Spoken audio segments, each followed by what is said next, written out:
Welcome, everybody. My name is Keishi. I'm the director of the Belly Queen School, and it is my pleasure to have Adam Good teaching you melody and macams. He is an incredible musician and a wonderful instructor. You guys are in for a treat. Without further ado, let's let him take it away. Hey everyone, I'm Adam Good in Brooklyn, New York. Thanks, Keishi, for the introduction. I've known Keishi for a bunch of years.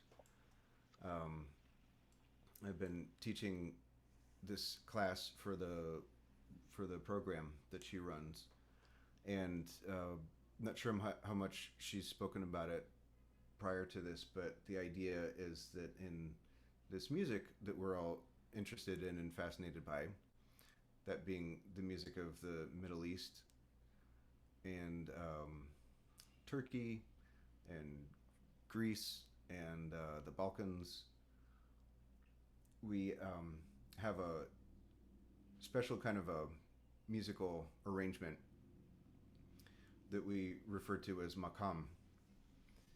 And you've probably heard this term before, and um, it's it's a name that's unique to this kind of music, and it's something that sets it apart from the kind of music that we study when we grow up in America or when we study classical music or jazz or rock or whatever, which is what I did. I grew up with jazz and rock and roll and play guitar. Like there's my guitars. Here's my other instruments. But this music that I really fell for back in the mid 90s is really dear to me and it's really unique. And I knew years ago that I would have to start studying this music start studying the theory behind it in order to be able to approach the music with some more uh, heart and brains, heart and brains. A lot of both goes into this kind of music. So you've heard this term makam before, and it has to do with the the kind of sounds that you'll hear in this music that you'll be using for dancing, and maybe you'll be picking up an instrument before too long, or maybe you'll be singing some of these pieces. So as we maybe many of you have studied instruments before, and you know that one thing we do first is we learn really simple songs, and we learn scales. We learn scales like a C major scale, do re mi fa sol la ti do, uh, and we learn major and minor scales, and that's kind of all that we have in music that we grow up hearing. When we study makam, something I like to uh, fix is that these aren't necessarily scales as we think of them.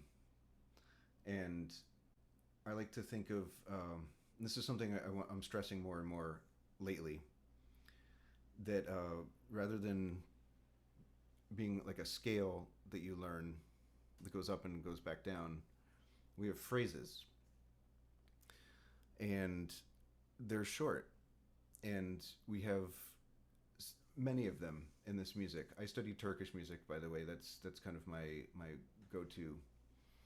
And whether it's Arabic music or whether it's Turkish music or whether it's Greek music, etc., this is a very phrase-based music, and a phrase is like a sentence.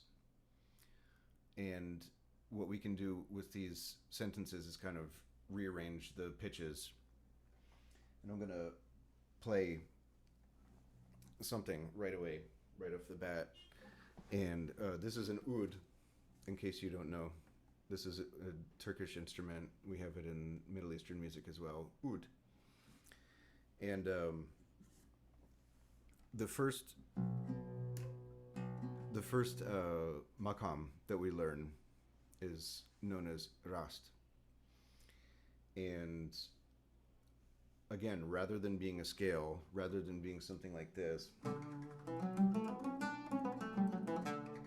what I feel is short phrases that can sound something like this.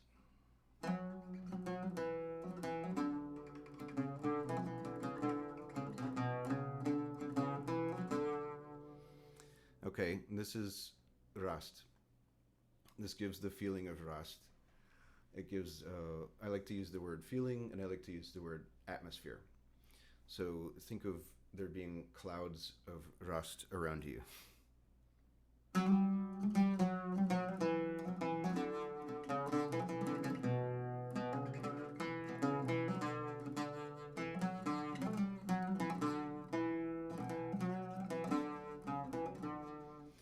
And if you're a musician, and it's not a problem if you're not, you might recognize and you might hear this and think, oh, it kind of sounds something like a major scale.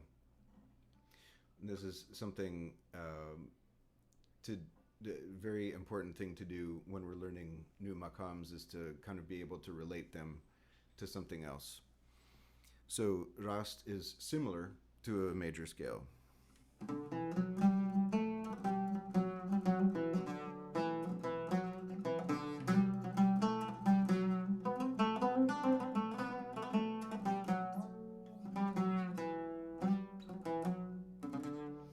Okay, right now I'm improvising with these phrases that I have access to. I'll just sing along with them.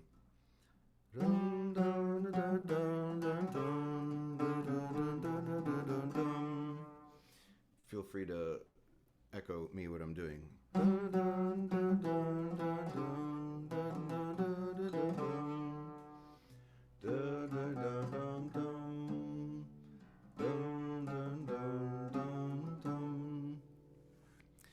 Okay, this is a makam rast, and it's has this kind of feeling like it's light.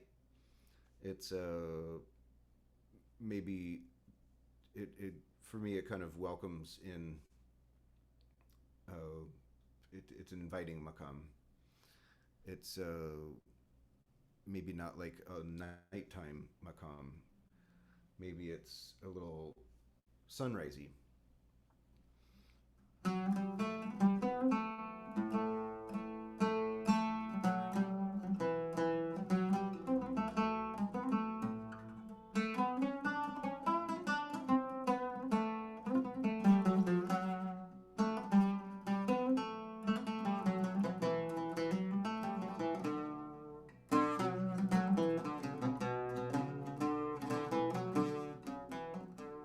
Okay, Rust, and I want to play a recording that is in here, and it's like a dance piece. Oyun Havasa. Oyun Havasa is like a light kind of a dance piece. It's I think you can see my screen right now, but it's this one, and it sounds like this.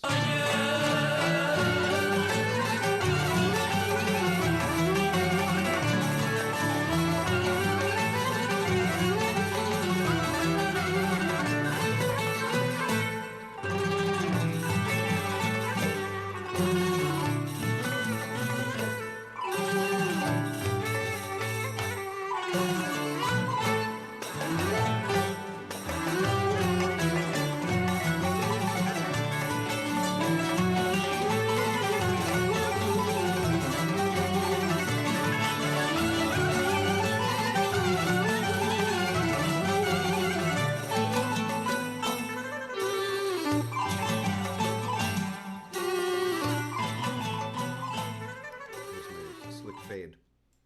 So this is a piece. Oyun Havasa is a Turkish kind of a dance. One could use this as a repertoire for dancing. No problem with that. Rast Oyun Havasa. And I'm gonna just copy paste that and put it into the chat if I can find where it is. Boom, like this. Um, Now, I use the term atmosphere for for what maqams give,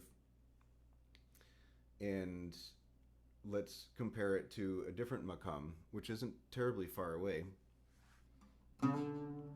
It uses the same tonic, this pitch here. This was Rast, just to uh, remind ourselves.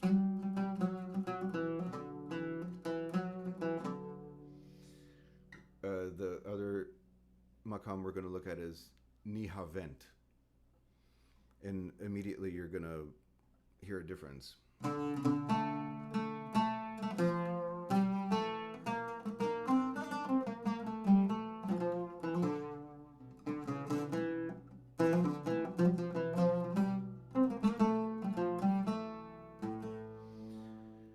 So where Rast was brighter, Nihavent is a little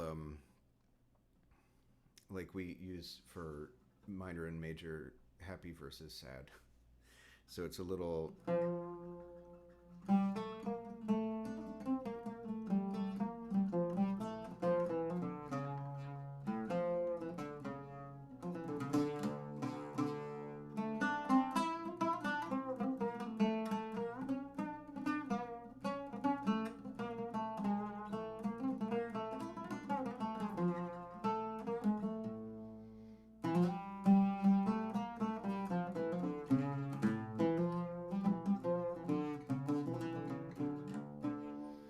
Okay, I'm improvising right now.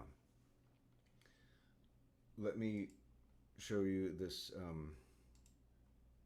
screen that I prepared that has some terms. Okay, right now you see this screen over here, and the first maqam we looked at was Rast, Rast. I'm showing you two different, kind of the most basic maqams that there are that people like to start out with when studying this music. Rast, and the other one was Nihavent. Um, Different feel, different atmosphere, different phrases. This is Rast phrase.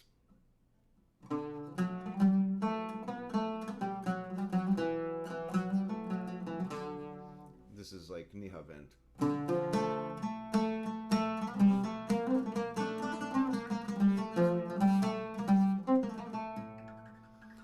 Minor. It sounds like a minor, darker kind of a sound.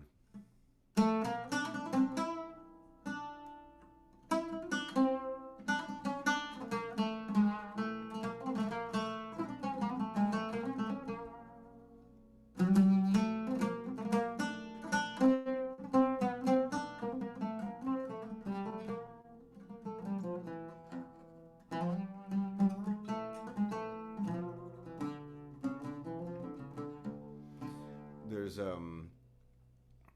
songs that are based around this kind of maqam.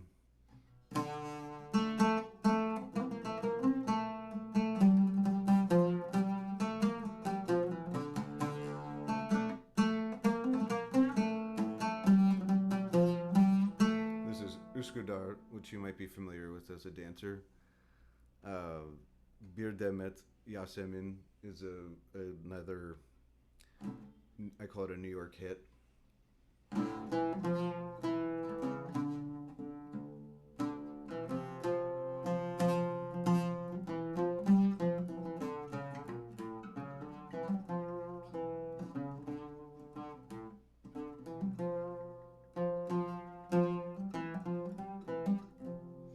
And let me play these. Here's Bir Demet, sung by Zeki Müren.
yarası bitmiyor ayrılık dinmiyor gönlümün hicran hicran hicran yarası.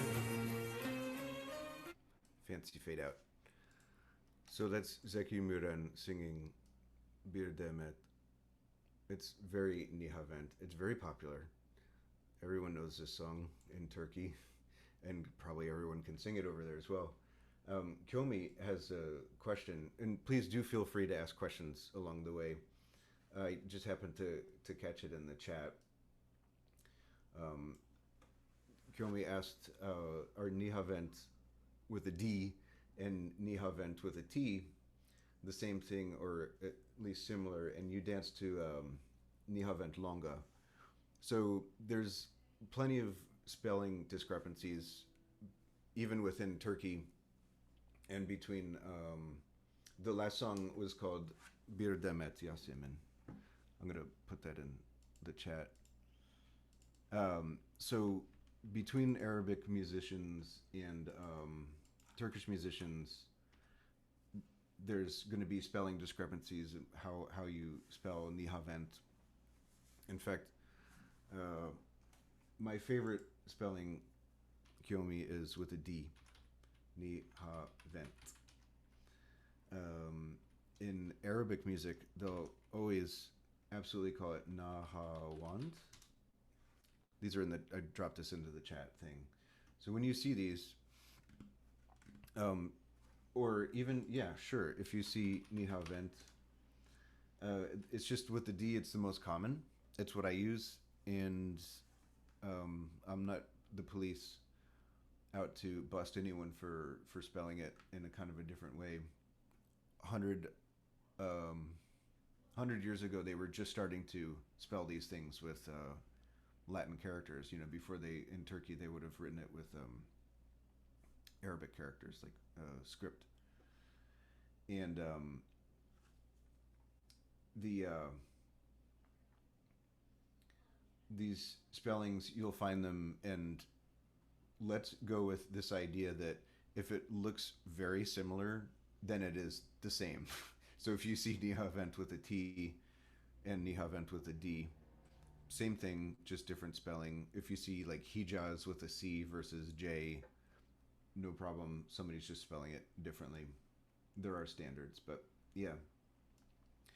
So when we listen to songs of these makams, as we heard the Zeki Müren piece, what I was doing before was playing Taksim, and these are this is this I'm saying this word here Taksim, and this is the Turkish spelling with a K, Taksim. This is the like when Arabic gets how do you say it, transmogrified, transcoded into Latin characters. A k sound will have a Q, so Taksim. I'm before when I'm noodling around and saying this is Rast. I'm playing Taksim.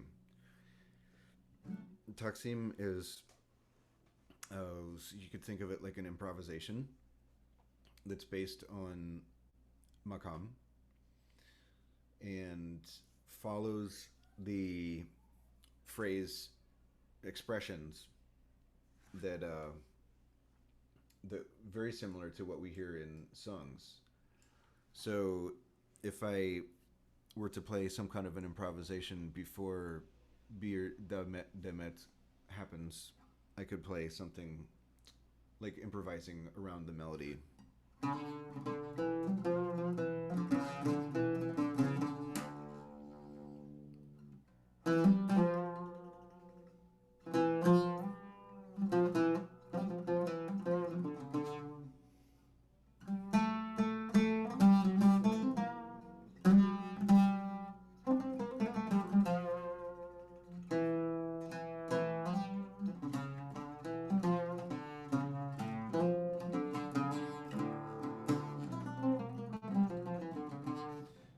So Taksim is like an improvisation um, that probably hear motorcycles by now too.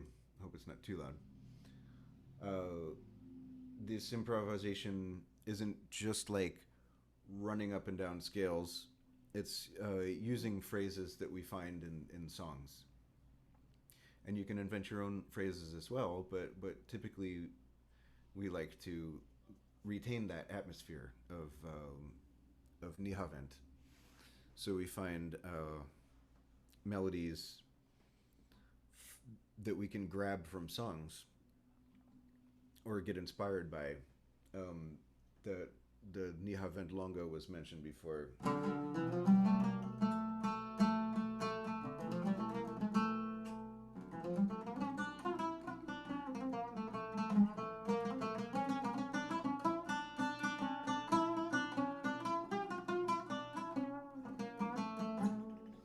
I'm kind of like, borrowing slash stealing melodies from Nihavent Longa in there. Why not? They're free for the taking. So this is my concept, and I think concept for a lot of people is to um, study pieces, really internalize them, internalize the feeling of them, and use that in your taksim, in these expressions. Um, there's this question here. If you don't have any more questions, anyone, um, that makams are indeed very different than scales in the West. And by the West, I think we mean everything from Bach to Beethoven to the Beatles to Pink Floyd to Britney Spears and whatever. And there's a lot of details that are in there that are in these makams that we don't find necessarily in the theoretical way that we do in the West. The music is interesting. The makam music is interesting in that it uses microtones. This word I highlighted here. Microtone means if you think of a key notes on a piano, we have 12 notes to one octave. An octave being this. 12 notes. 1, 2, 3, 4, 5, 6, 7, 8, 9, 10, 11, 12 before we get to the octave. You play these on a piano, and that's all you got. You have those black and white keys. A microtone is going to be something in between there, something that a piano can't reproduce. Or in the case of like a guitar, we have frets on a guitar that'll knock off those 12 pitches available to an octave. In Turkish music and Arabic music and Greek music and all kinds of musics, we have microtonality, pitches in between. So let me show you on a different instrument what this looks like. And it's an instrument that has frets, similar like a guitar has frets. Frets are these things here that go up and down the neck. So this instrument is called tambur. It's Turkish also, and you can see here, hopefully, that these microtonal frets here are giving me more pitch possibilities. And that sounds like this. Between these two pitches, I have these notes.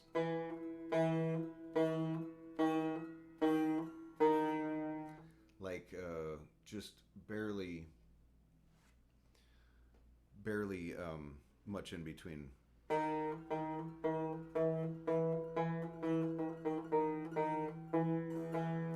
Okay, Okay, so that's something that we don't have in Mary Had a Little Lamb, for example, or Twinkle Twinkle. Uh,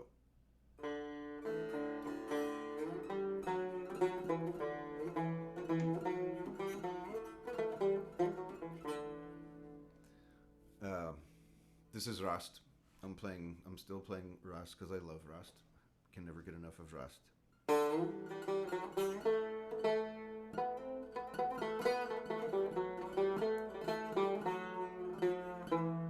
And I'm using these frets here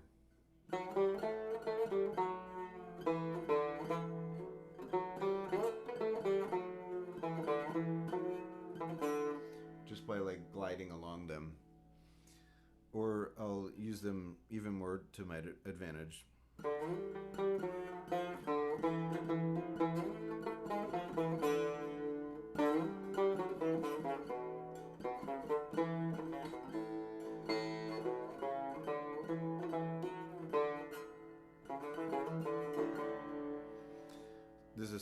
This is like a huge advantage for this music to be able to play these pitches and these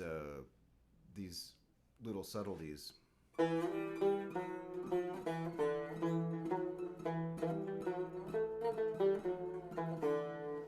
Otherwise, it would sound something like this. I'm going to try to avoid those microtonal frets.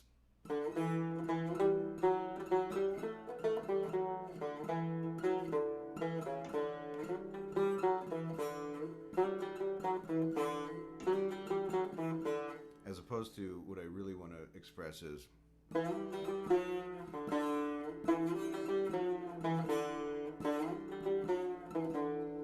so I get access to glissando, which is like meow.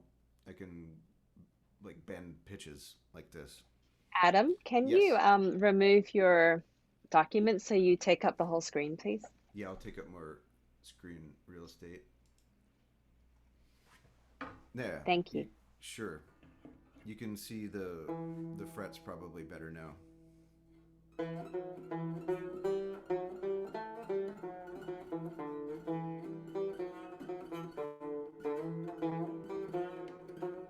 And I'll wiggle it. I'll kind of play with that note and try to pull something out.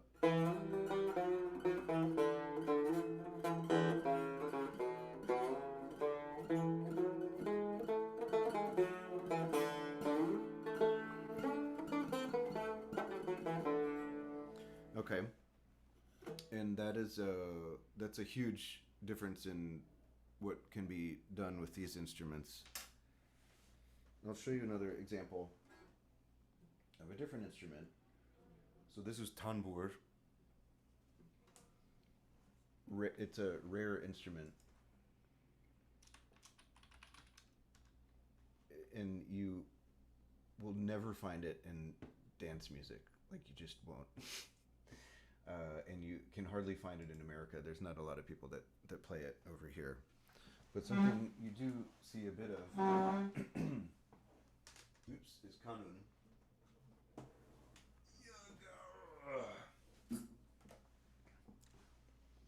This is kanun, kanun from Turkey. And and I'm not a good kanun player, but I can pretend and at least give you a nice demonstration. Or nice.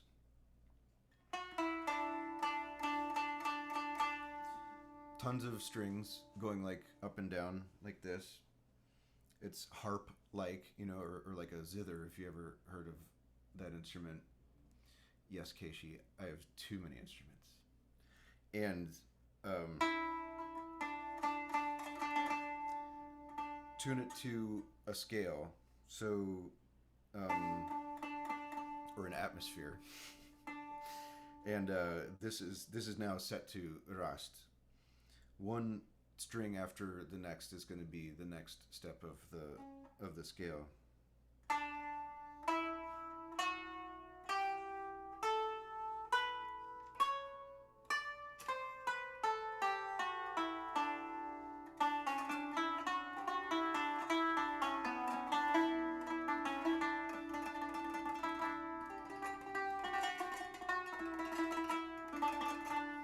with little picks, little plectrums, and this is a really common instrument for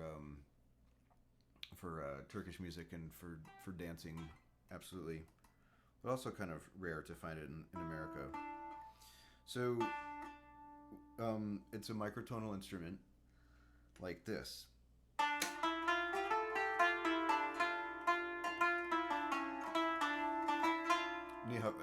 Nihaven feeling.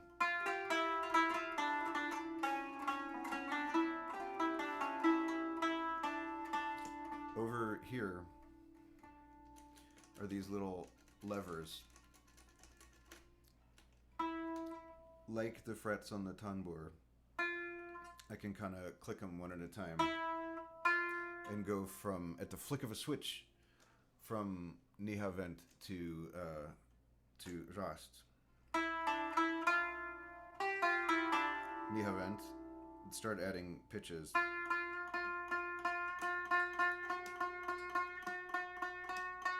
Boom. And it's such a, it sounds so weird to do it so slowly like that. That gradation now gives me a feeling of Nihavent.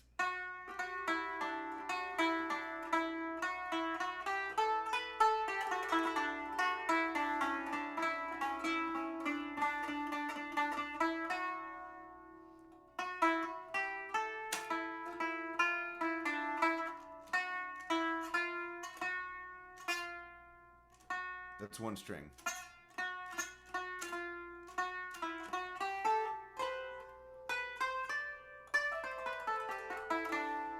Okay, so this is people will and do play crazy stuff like Bach or or Western classical music on this. It's really hard because you have to constantly switch mandals. I can just barely even do that what I've just done. But this is a an instrument that's really working great for makam music. Having these, they're called mandals, by the way. These little thingies here are called mandals. Um, so these are big differences between the music from the West and makam music. You need different instruments to play them. The oud has no frets at all. We're free to play all the microtones in between, and also violin has no frets, so that's a endless amount of pitches that you would have at your disposal.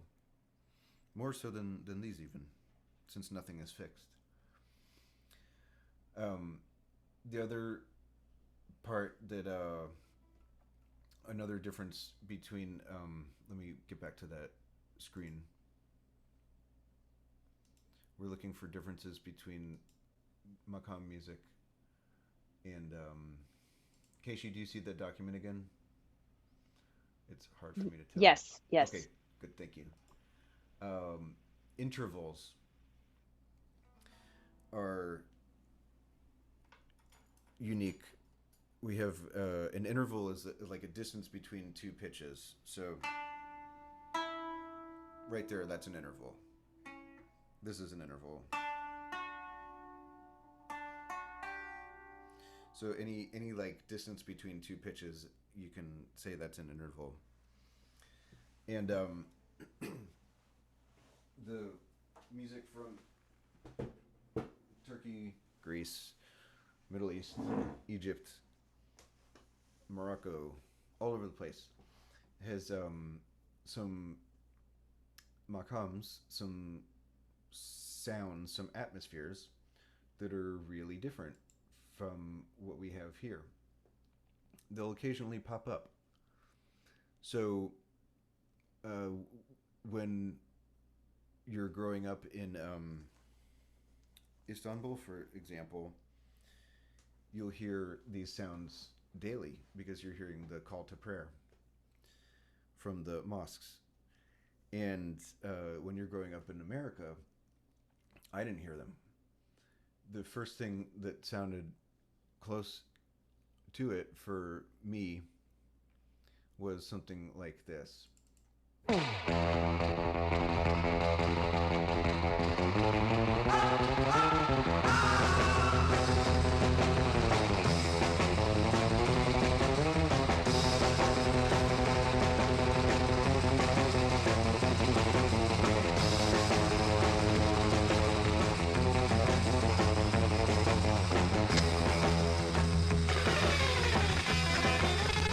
So awesome. So I don't remember the first. Yeah, it's Miserlou that someone just dropped into the chat, and I don't remember the first time I heard it. Whether it was when I saw Pulp Fiction, or if I had heard this song growing up as a kid. I really don't remember. It might have been Pulp Fiction. Even then, I was in college and I had never heard Turkish music whatsoever. And I heard this song and I'm like, what is this? What scale is that? Why is it so different? Where is this from? I had no idea. And for some reason, I associated it with like mariachi music. I don't know why. I'm so dumb that my intuition was way off. And I there's trumpets in the thing, so I kind of thought of like mariachi music from Mexico. And then I went to a festival of Jewish music, and I was living in Boston at the time. Went to a festival of Jewish music at the New England Conservatory, and I heard them playing Misirlou, and I'm like, what? And it ends up that Misirlou has a huge history of being a folk dance in America. So I saw this, and I'm like, okay, wait, they're playing that song from Pulp Fiction. What's happening? Is this, is Israeli song or something? And then find out later after finally getting into this music that everybody plays it, and it's probably a composed by a Greek American person, or maybe he was in Greece. I can't remember, but yeah, it's Mizerlou, and it has that interval, which is unique to anything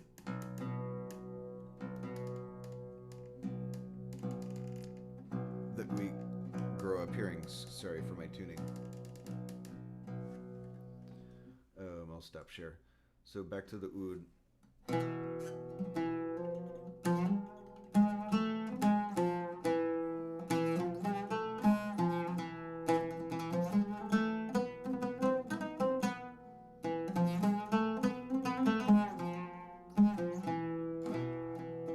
Okay, if you want to compare that to Rast was this.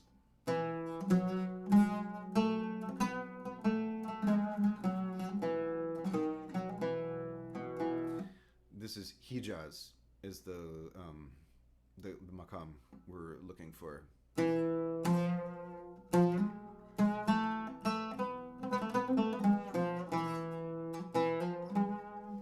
This is the interval that I'm looking for.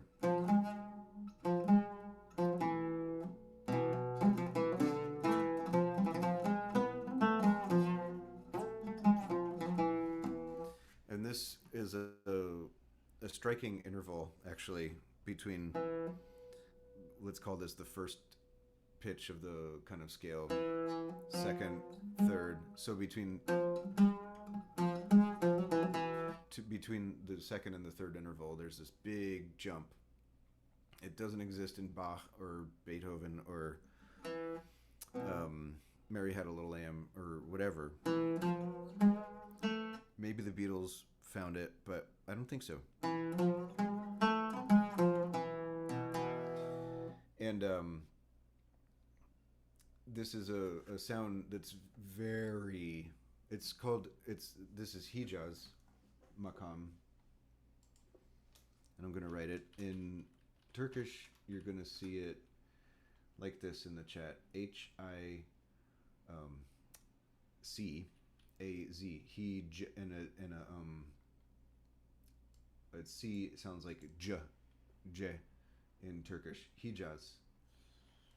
In Arabic, they'll write Hijaz, but you'll see it like Hijaz. You'll see all kinds of stuff Nothing's wrong. There's just, you know, I don't believe in right or wrong. Um, so Hijaz is probably very much from like uh,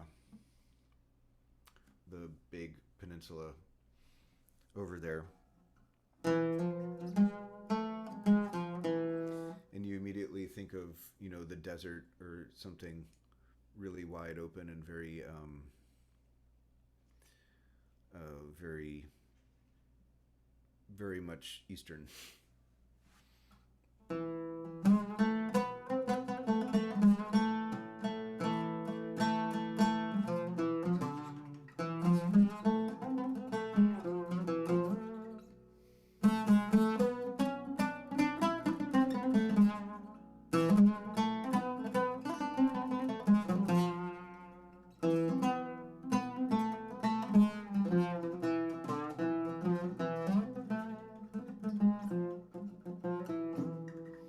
Okay, let's play. What did I find to hear other than Miserloo?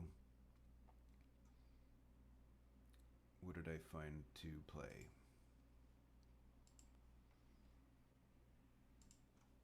Something. Oh, Rumpy Rumpy.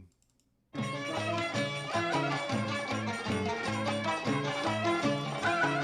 a famous song that gets used in cinema.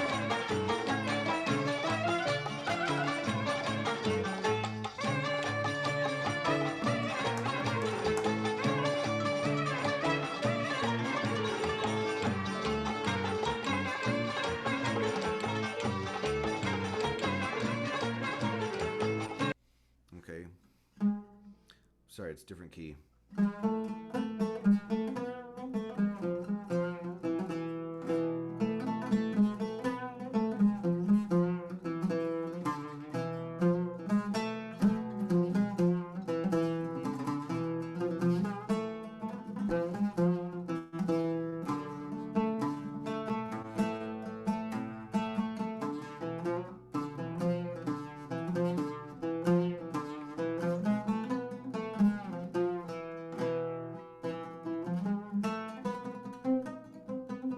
Okay, very different than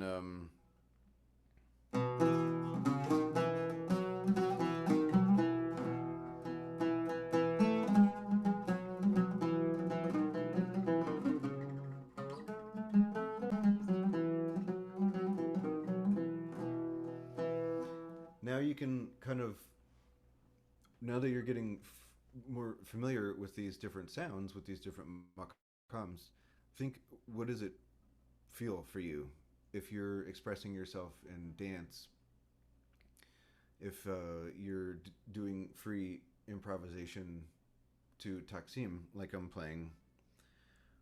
What is it? When do you want to use it? When do you want to tell a musician, hey, could you please play me a Taksim in Makam Rast? Or could you please play Taksim in Hijaz?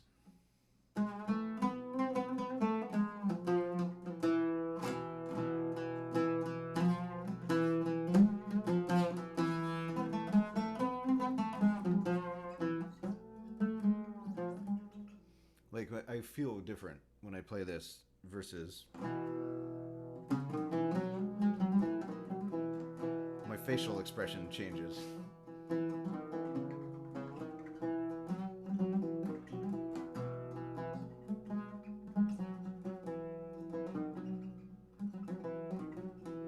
Maybe you don't like that sound. Maybe you want a sound that's similar to Hijaz, but is not even Hijaz. It's we have a makam called Ushak, which is right here. Ushak is gonna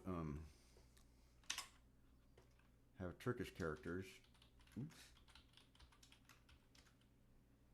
Ushak. This is how you spell it in Turkish with this she sound. Ushak. Excuse me. Close to Hijaz, but different. If this is Hijaz,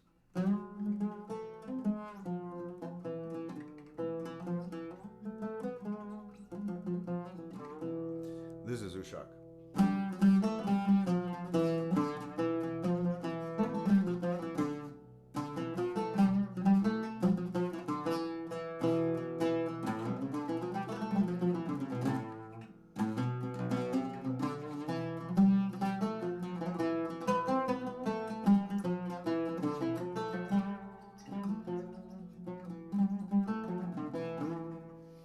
So it's um,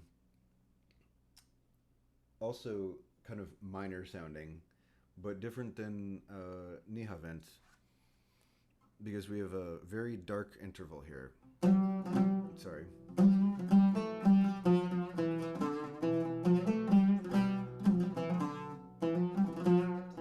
This one, second degree, is very, very low.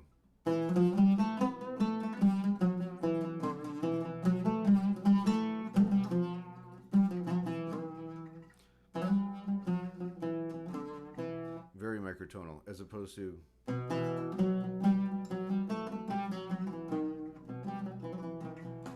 this is Nihavent.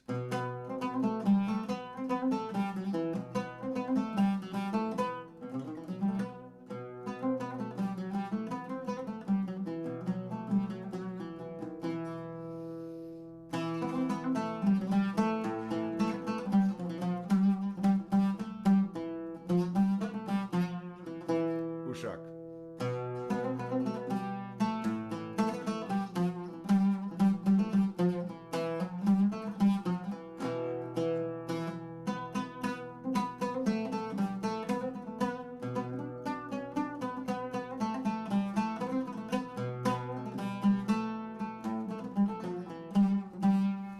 This is a song İstemem babacım.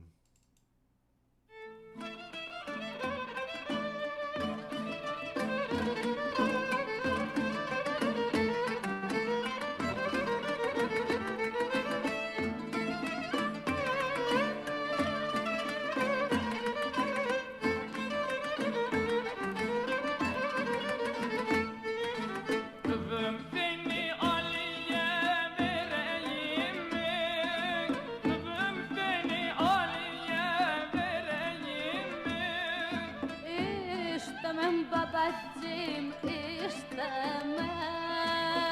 Onun adı Ali, çağırırlar deli. İstemem babacığım, istemem. Onun adı Ali, çağırırlar deli. İstemem babacığım, istemem. Okay, that's İstemem babacım. Şaşkın is another great Ushak piece. Yeah.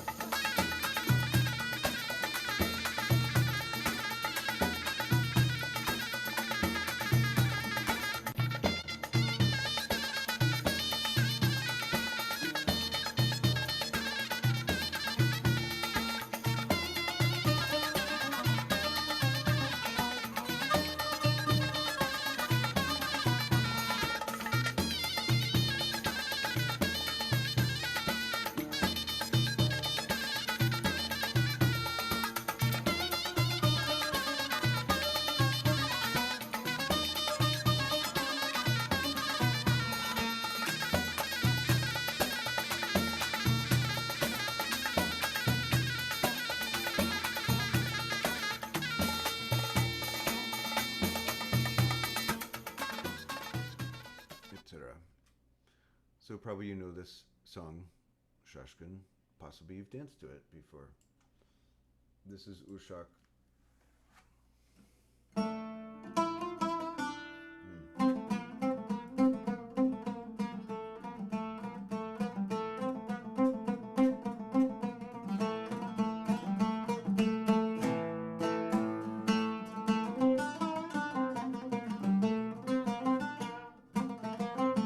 Taksim.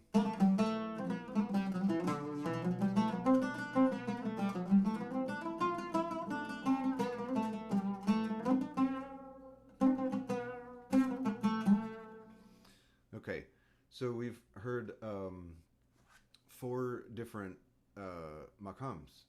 We have Rast, Nihavent, Hijaz, and Ushak. And there are so many more makams. There are something like a hundred and no, there's the hundreds of makams. A lot of them are extremely similar to one another. Every makam uses parts of these makams that you've become familiar with. So you'll hear parts of Rast in Hijaz. This happens, but these are, as I started in the beginning of the class. It's these are the basic phrases. So Rast.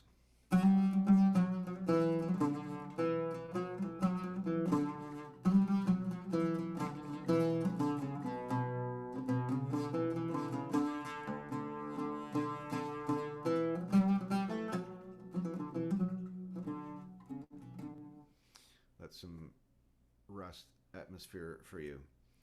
Nihavent sounds like this.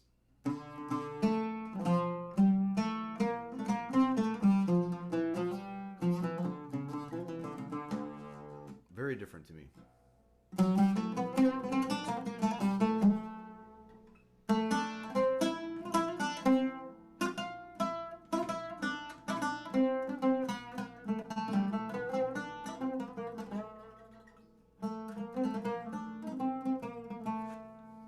Yes, I can.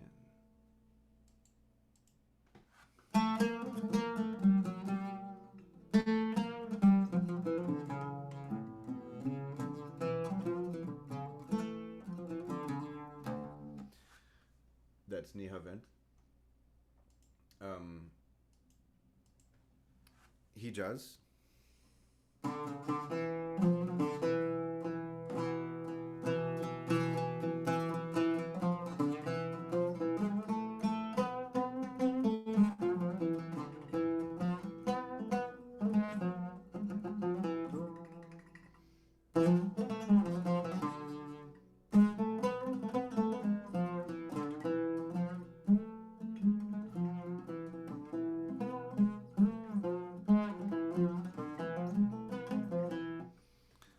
That's Hijaz.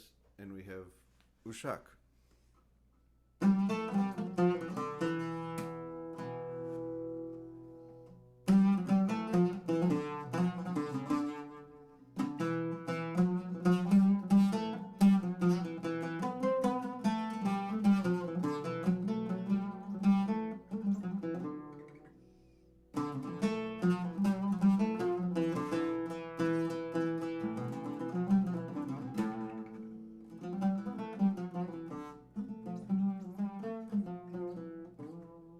Okay. So, when I was really wanting to learn this music and understand it, and I had barely any teachers to work with, I had my Apple iTunes, and I would loaded it up with music.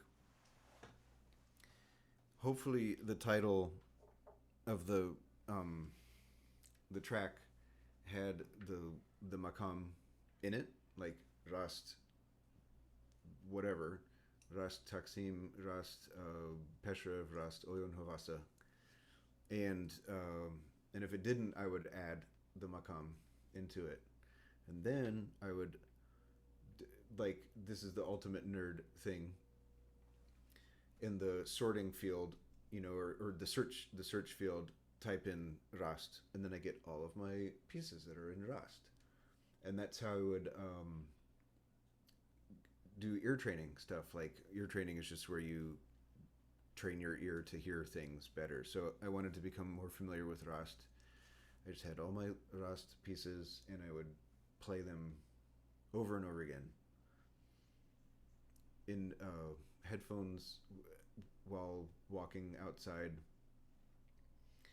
while on the bus, while on the subway, whatever country I was living in at the time. I just did this all the time, and as if through osmosis somehow I would get these sounds together into my ears and the phrases. And it did a lot, actually. It was really good for me to do that. I'm glad I had the iTunes thing to figure this out. And this is something that you could try. You know, you could go onto YouTube and type in Rust.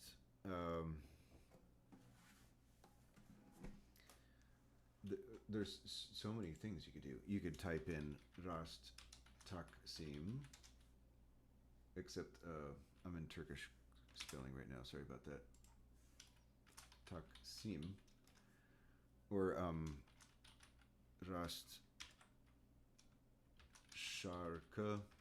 Şarkı is a song, Turkish song form, small form, very beautiful way to study a makam is through şarkı, and or you know type in to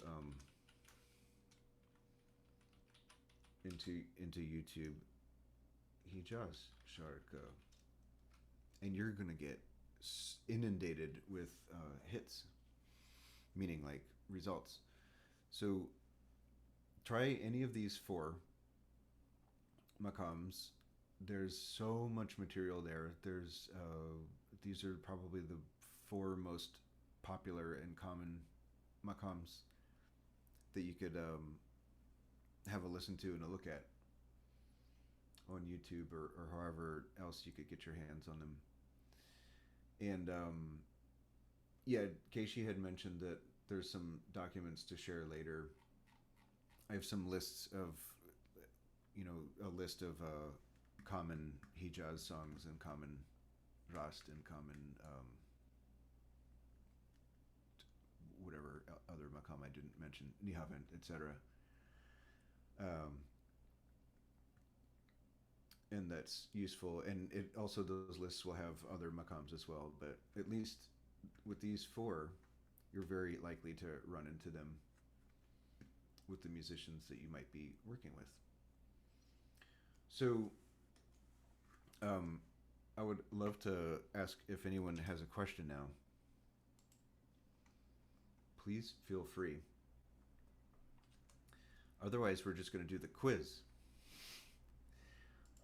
So here, this is part of the process. If you're able to identify the makam that I'm playing, feel free to just type it in.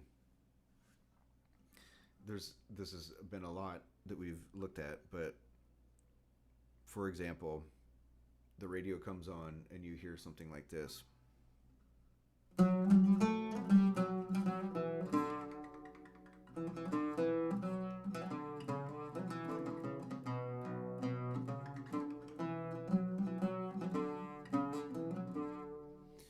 Can anyone identify what makam that is?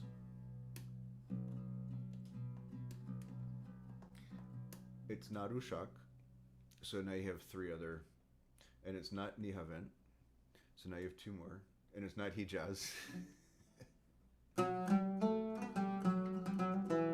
It is Rast.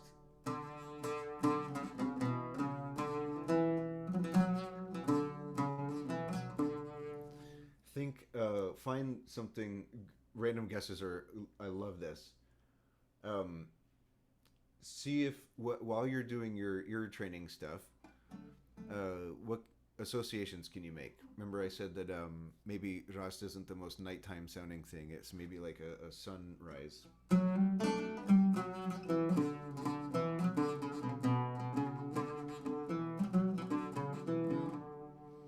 Now this.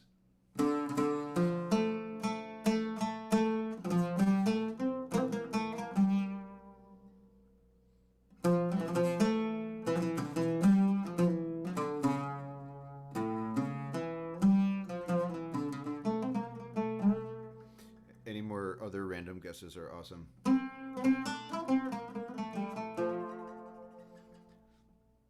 It's Nihavent.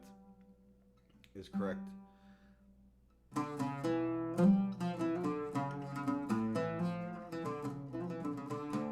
Bravo. So, Nihavent, is it sunshiny? I don't think so. I think it's kind of nighttimey. And I picture being in the tavernas in Istanbul, listening to some music at the nighttime, not at the sun, not in 11 a.m. More like 12 p.m. 12 a.m.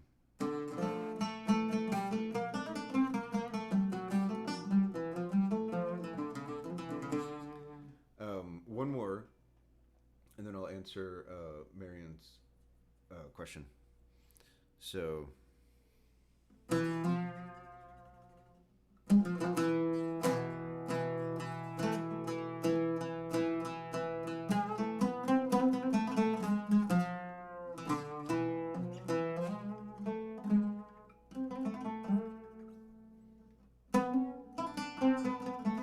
Hijaz is very much right. Big interval, right?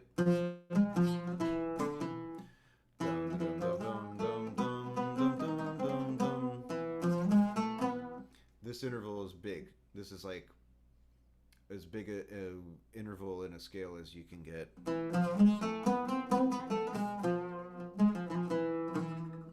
Now you're in the desert. Now you're in Pulp Fiction. Now you're hearing Miserlou. So yeah, excellent. That's the idea. Is you have a recording and you listen to it and you're like, okay, what is this? And I more nerd games for me was guess the Macam. In the car while you should be driving and not looking at your playlist on your iPod. That was my deal. Was just all right. What Macam do I hear? Yes, cool. I got it right. Fun. So Marianne had a question. Do certain rhythms go with certain Macams? No, not necessarily, but all of these, every in Turkish music and Middle Eastern music, rhythm is like studying rhythm. In Turkish music, it's called usul. This is like rhythmic study. Usul is like the equivalent to makam for rhythm. Uh, so there's not necessarily certain rhythms that you use for certain makams. If chifteteli is a rhythm.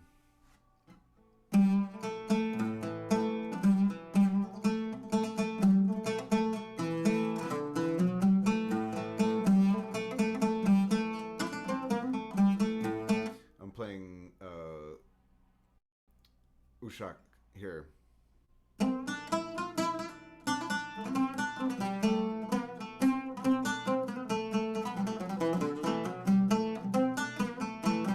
Or Hijaz.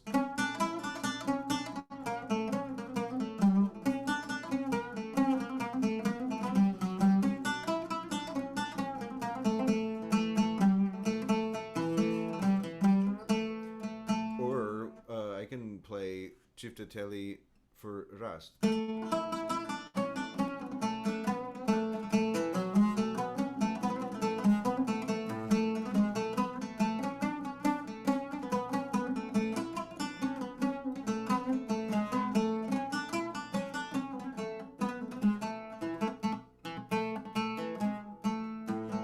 I'm just making up stuff.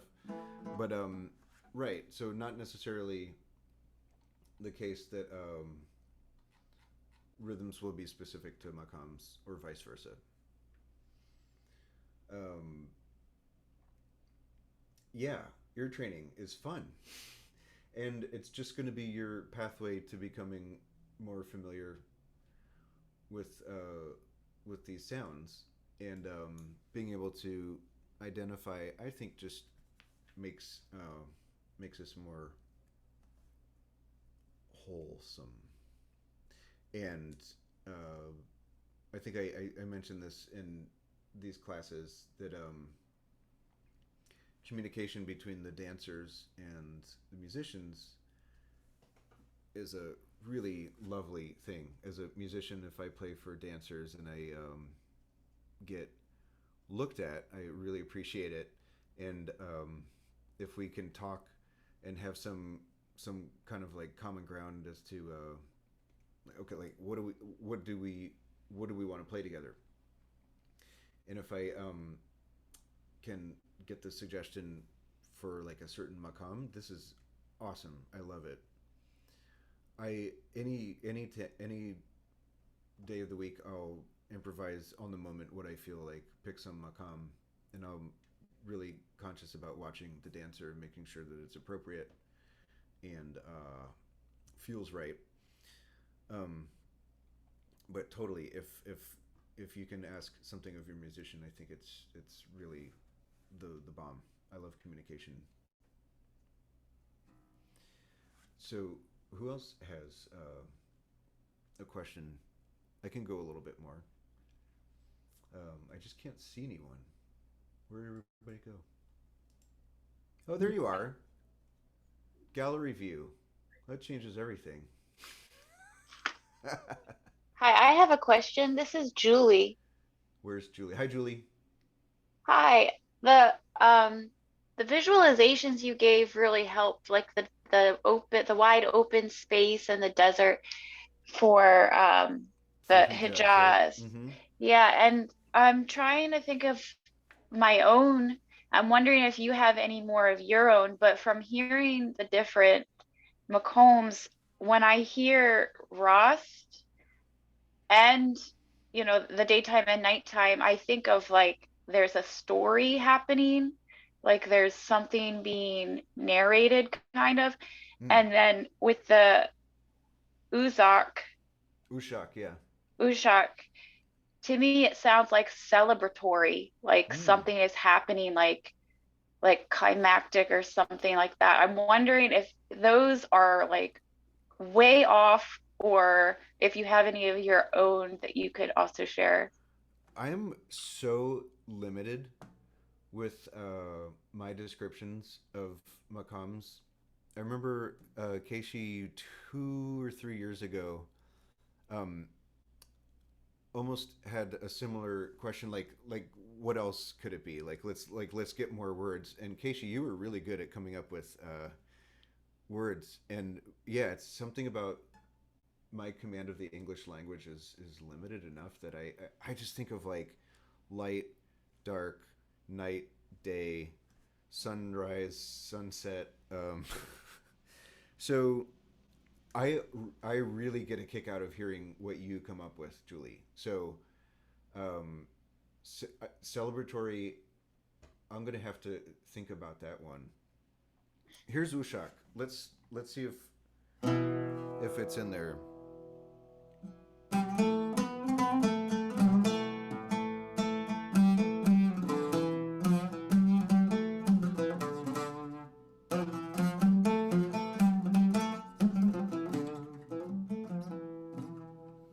It's just it's I just think of like I hear the word attitude in my head.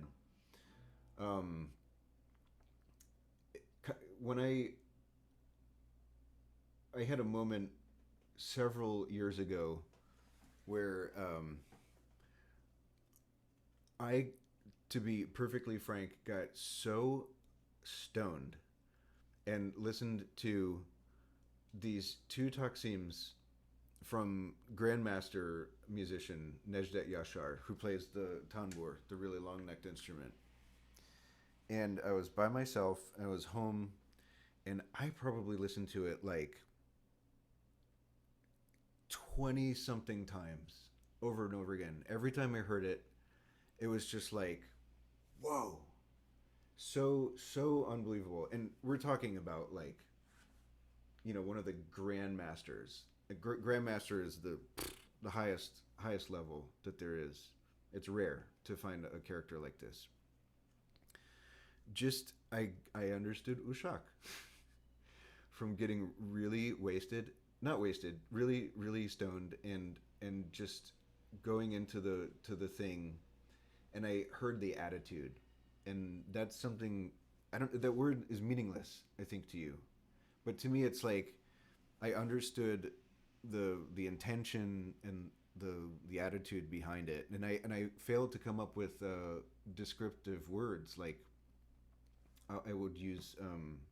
I just got it. I got the vibe from Nejdet Yashar, and a week later, I had a piece. I wrote a song of using Ushak because I and it was so simple. The song that I came up with, it has lyrics to it. I don't sing them, but the melody was like the most stripped down version of Ushak that I could come up with, and I really owe that to just being really high and listening to Nejdet Yashar play that Taksim. I had been studying Ushak for years, and I felt like that night I got it. I'm not here advocating for us all to smoke a bowl, but just to have that in mind that at some point, hi Brad, at some point you'll have your moment where you're like, oh, okay, I got it, and you'll find these words to help you make associations and whatnot. Um, the yeah, I will share that recording. It's because it's on YouTube. Feel really weird, because like he would have nothing to do with marijuana in his own existence, and he passed away just like 2 years ago. We lost him recently.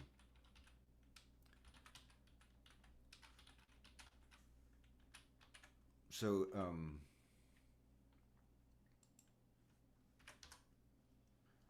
it's Ushak Taksim from Nejdet Yashar, and there's a there's like a couple that come up there. Check it out. It changed my freaking life. It really did. And he was a really great teacher. He's like a teacher for my teacher, one of them, one of the many teachers that he had. So any other questions?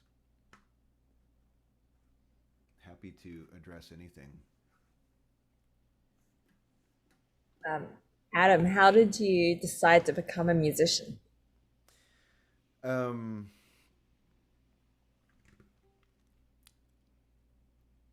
And I what couldn't. keeps you doing it after all this time?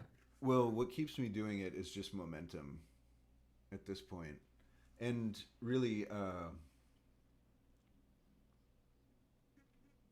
that there's no end to it. I can pick up another instrument and have a whole world opened up to me, or some new kind of music. Like this instrument in the back, it's a Cretan lauto. It's an instrument from Crete, the island of Greece, and I'm doing Zoom lessons with a guy in Crete, and it's a whole other world to me. There's no end in sight. There is no. I will never master Turkish music. Impossible. But I will always have my mind blown by it, whether it's under the influence or not, or just or I get a new teacher, and I still study with a guy in Athens now, and I will always study music. Every new teacher I go to opens my brain up to some different aspect of makam, let's say, to be really specific, because that's what I study. I study makam and I play it. But when I come across a new teacher, it's like it's like being reborn into the music again, because I feel like I'm starting over again. They tell me something, I'm like, I never thought of it that way. Nobody ever told it to me in that expression. Wow. And then I have to go forward. So that's what keeps me going. Originally, I was thrown onto a guitar at the age of 11 by my mom, and it was a great idea. I didn't say I want to play guitar. It was like, so you're gonna play guitar. You've next week you have lessons, and I got it in my hands. I'm like, whoa, I can actually kind of do this and figure out things. And I think the ability to figure stuff out on my own was really cool. That was really that gave me some ideas for what to do later in life, and I knew I wasn't going to do anything else. Wasn't into sports, so I think the best answer is that I knew that I didn't want to do sports. Getting something that kind of came natural, but I only can like go so high that I only reach this point before I need to have a teacher like throw some stuff at me, and I get to do that for the rest of my life, and it's incredible. For sure. Any other questions about Makam or anything? An instrument?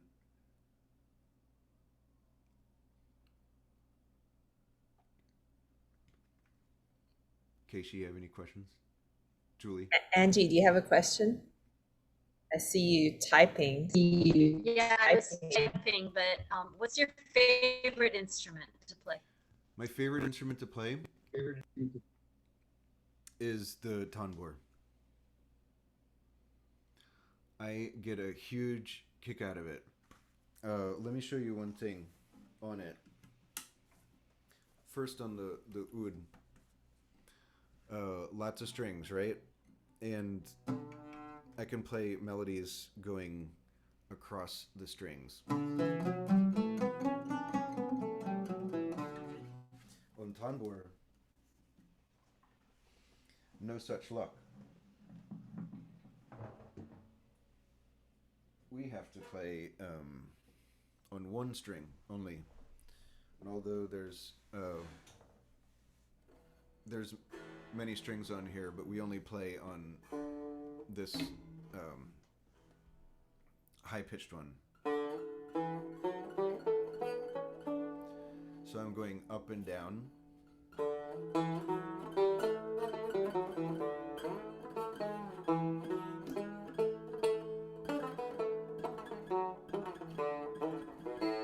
Which is really far out because as a guitar player, we're like, watch Eddie Van Halen play, and he's just shredding on all of his strings and like, and it's like 10 miles, to get from the bottom to up here.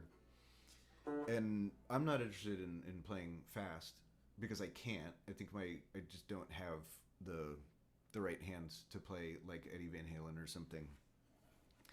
So I get to go up and down one string, so I'm limited for what I can do, and I make melodies.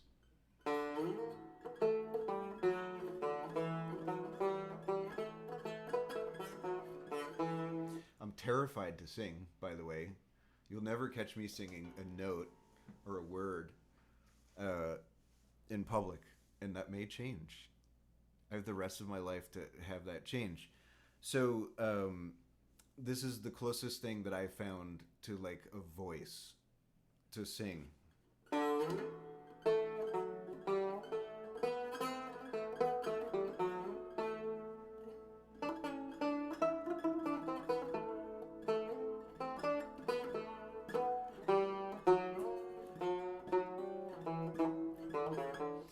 Get to be more expressive, in other words. I have like some glissando things. That's like the glissando, vibrato, and it's liberating to me to have less. Less is more. So it has liberated me to have only this one string to play on to make melodies on. And I also like the oud. It's okay. Oud's pretty cool. Oud is more suitable to uh, like dance music for sure. This is voice. This is like a singer in a box, and yeah, that's how I would say that. Oh, Christina asked about the thing in the right hand for this instrument or the other one. Where's Christina? There you are. Oh, I didn't know that there was a different stuff that you were using. There is. So in Turkish it's called muzrab. Muzrab is like the fancy Turkish name for a plectrum or a pick. So this is what I use for the oud. It's a strip of plastic, Delrin, fabricated in some factory, and then so this is vegetarian, vegan, I assume. It's at least vegetarian. This one I've had for years now. I make them myself. I insist. I don't like other people's. And I brought up the fact that it's vegetarian because this one is this is the muzrab for the tanbur, and it's. Do you want to know what it is? Okay. And I really sorry if it offends people, but it's made out of like tortoise shell. So there's one swimming behind Keishi now, and so it's like a thick piece of the shell. It's very beautiful. They're really expensive and they're really illegal. So you can't really cross into JFK with it if they find it. They won't know what it is. It's just a thing, and no one has found the right non the non shell material. Right, it's not bone. It's from the big shell of the poor tortoise. Sorry.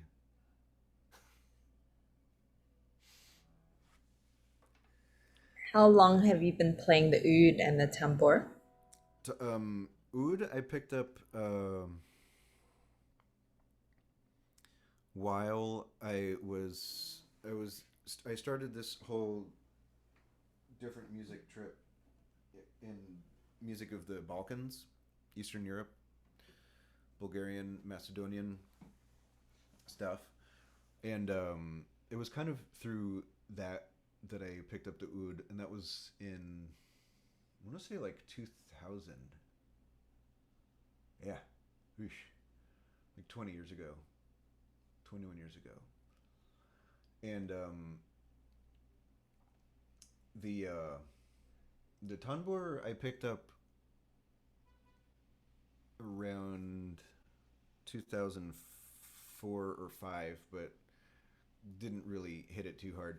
Tanbur really like a year ago, like is when I actually started to have some stuff happen. I've had like 3 lessons on it in my life, but no, that's not true. I had a week of workshop, but yeah, that's within the past year that I've gone like goo goo gaga over tanbur. I love it. It's so cool.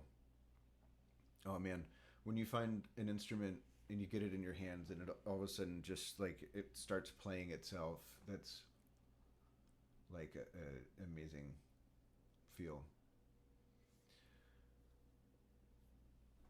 Yeah, Do you have any shows coming up? I do actually. Um, do y'all know where Barbess is in Brooklyn? Um, it's it's the best place in New York to play. Yeah, there it is. May 27.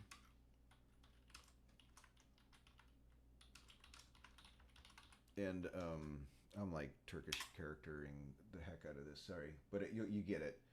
So May 27 at Barbess in Brooklyn. I'm playing Turkish music with my singer comrade Jenny Luna.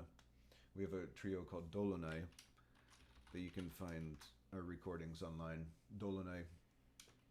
If you look up Dolunay NYC, and it's an indoor performance, and it's only open to 12 lucky customers. So you have to golden ticket, um, Willy Wonka that, but it's also online. So you're welcome to catch it online. That's something like 8 p.m., 7 or 8 p.m. I'm not sure. But yeah, Barbess on the 27th, and we're playing Fossil repertoire. So Fossil is like a big collection of songs, one after another, with some instrumental stuff bookended and some taksim. Um, so we're playing Fossil, and I'll have my tambur and another guy, Mavruti Kontanis, will play oud, and Jenny will sing, and I think we have a kanun player. So yeah, I don't think we're playing outdoors. I think we're playing indoors. They also have like they do one set indoors, one set outdoors at Barbess lately because of pandemic stuff. But yeah, watch it online or come on by. Yeah, I think most of the people here are based in New York, but there are a few that are not. Yeah, it's hard to tell.